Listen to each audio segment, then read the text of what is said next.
नमस्कार साथियों, आप सभी का स्वागत है आपके अपने YouTube channel MKS teaching point में। साथियों, बीएड वर्सेस डीएलएड बात कर लें। साथियों, उत्तराखंड नैनीताल हाईकोर्ट के माध्यम से एक महत्वपूर्ण फैसला देखने को मिल रहा है बीएड वैधता को लेकर के। साथियों, इस फैसले का क्या इम्पैक्ट हो सकता है अन्य राज्यों की भर्तियों को लेकर के, और साथियों किस बिहाफ पर यह फैसला दिया गया है, उस सारी चीज़ें इस वीडियो के माध्यम से आपको अवगत कराएंगे। निवेदन करेंगे भर्ती से संबंधित महत्वपूर्ण अपडेट पाने के लिए चैनल को सब्सक्राइब करके बेल आइकन प्रेस करें, जिससे सारी इंपॉर्टेंट अपडेट आप सभी साथियों को ससमय प्राप्त होती रहे। तो चलिए साथियों, बात करते हैं क्या कुछ है ये फैसले का आधार और जानेंगे क्या इसका रहने वाला है इम्पैक्ट। साथियों, स्पष्ट कर दें तो एनसीटी की जून 2018 के नोटिफिकेशन की वैधता को सुप्रीम कोर्ट से रद्द किए जाने के बाद राज्य में चल रही प्राथमिक शिक्षक भर्ती में शामिल हो रहे बीएड डिग्रीधारियों को उत्तराखंड हाईकोर्ट ने अयोग्य करार दिया है। मामले के अनुसार विनियम मल्ल ने हाई कोर्ट में याचिका दायर कर राष्ट्रीय अध्यापक शिक्षा परिषद की ओर से 28 जून 2018 को जारी अधिसूचना को चुनौती दी है। याचिकाकर्ता ने मांग की थी कि प्राथमिक विद्यालयों में सहायक शिक्षकों की नियुक्ति के लिए चल रही चयन प्रक्रिया में भाग लेने से उन बीएड डिग्रीधारियों को रोका जाए जो उक्त सूचना के अनुसार भर्ती प्रक्रिया में शामिल हो रहे हैं।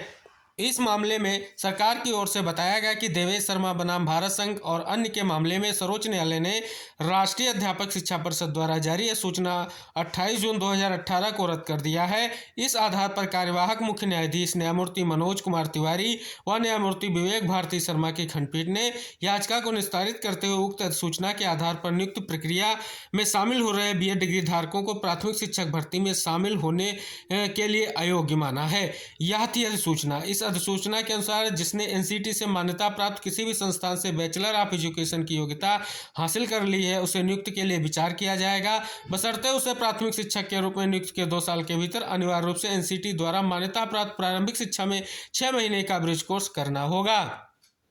अब साथियों, बात करें जो ये फैसला आया है इसका मेन बैकग्राउंड क्या है। साथियों, आपको अवगत करा दें, ये फैसला इसलिए आया है जो एक भर्ती गतिमान है वर्तमान में उत्तराखंड में बात करें उसमें गतिरोध की स्थितियां बनी हुई हैं। ये भर्ती आपकी 19-20 जो है से गतिमान है, लेकिन साथियों यहाँ पर अगर बात करें तो स्पष्ट हो जाता है इसमें अभी अभी जो है सुप्रीम कोर्ट का फैसला एनआईएस डीएलएड के मामले में आया है, जिसमें एनआईएस डीएलएड को इनवैलिड करार दिया गया है प्राथमिक शिक्षक भर्ती के लिए। सभी को पता है उसके लिए प्रयास जारी है, लेकिन साथियों इसके बाद रेगुलर जो बीटीसी या डीएलएड छात्रों ने स्पष्ट रूप से एक याचिका की थी, जिसमें स्पष्ट रूप से बात की गई थी जो एनसीटी की नोटिफिकेशन 2018 यानी गजट 2018 है उसके परपेच को लेकर के इसमें जो है बीएड चयनितों को भर्ती में मौका दिया जा रहा है।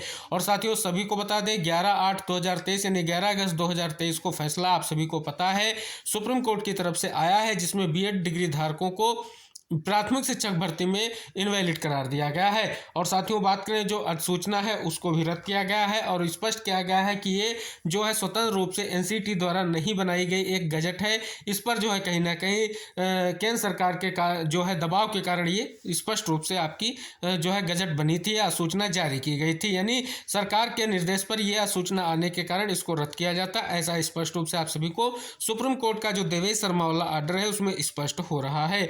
अब साथियों उसी को बैकग्राउंड बना करके ये याचिका की गई थी कि अब किस आधार पर इन बीएड डिग्री धारकों को प्राथमिक शिक्षक भर्ती में मौका दिया जा रहा है। इसी को लेकर के साथियों सबसे बड़ी बात करें तो उत्तराखंड जो सरकार की तरफ से उनके एडवोकेट जो है जनरल स्पष्ट रूप से उपस्थित हुए और उन्होंने स्पष्ट कर दिया कि जो है यहाँ पर हम देवेश शर्मा के आर्डर की बात करते हैं। उन्होंने स्पष्ट किया जिसके आधार पर यह फैसला आया है, यानी अब बीएड चयनितों को स्पष्ट रूप से प्राथमिक शिक्षक भर्ती में जो है मौका नहीं मिलेगा, अयोग्य करार दिया गया है। तो साथियों ये भर्ती प्रक्रिया जो है कहीं ना कहीं आर्डर से पहले की गतिमान थी, इसको लेकर के आप सभी साथियों को अवगत करा दें। तो जो बीएड चयनित लगातार प्रयास कर रहे थे अंततः उन पर जो है कहीं ना कहीं एक बड़ा फैसला देखने को मिला है। साथियों बात करें कि अन्य राज्यों की भर्तियों पर क्या इम्पैक्ट पड़ेगा। साथियों बात करें इस भर्ती को इसलिए जोड़ा जा रहा है, पूर्व चयनितों से जोड़ करके जो है स्पष्ट किया जा रहा है कि इसमें जो पूर्व में चयनित शिक्षक बाहर हो रहे हैं ऐसा कुछ नहीं है। साथियों इसमें सीधे तौर पर स्पष्ट रूप से वही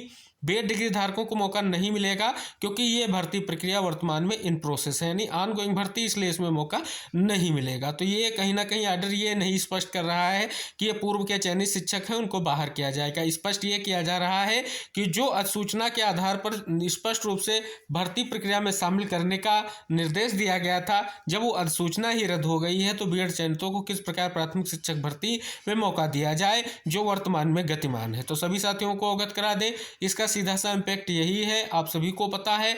जो आदेश था सुप्रीम कोर्ट का, उसके बाद सभी राज्यों को पत्र एनसीटी लिख चुका है और एनसीटी ने स्पष्ट कर दिया है कि सभी जो है इसका अनुपालन करें और अपनी जो प्राथमिक शिक्षक भर्तियों में बीएड को मौका ना दिया जाए। इसके लिए जो भी महत्वपूर्ण संशोधन है वो किए जाएं, जो भी अधिनियम होते हैं, जो भी जो है नियमावली होती हैं, उनको लेकर के स्थिति स्पष्ट की जाए और जल्द से जल्द इन चीज़ों पर स्पष्ट रूप से आगे कार्रवाई की जाए। तो स्पष्ट हो रहा है यहाँ पर सरकार ने ऐसा ही किया है और जो है आदेश को मानते हुए गजट को रद्द मान लिया है और स्पष्ट रूप से जो भर्ती गतिमान है उसमें अब बीएड चयनितों को, बीएड डिग्री धारकों को चयनित होने के लिए मौका नहीं दिया जाएगा। यही स्पष्ट रूप इस आदेश का आ रहा है। तो साथियों, ये तो महत्वपूर्ण चीज़ आप सभी लोगों के लिए निकल कर आ रही है।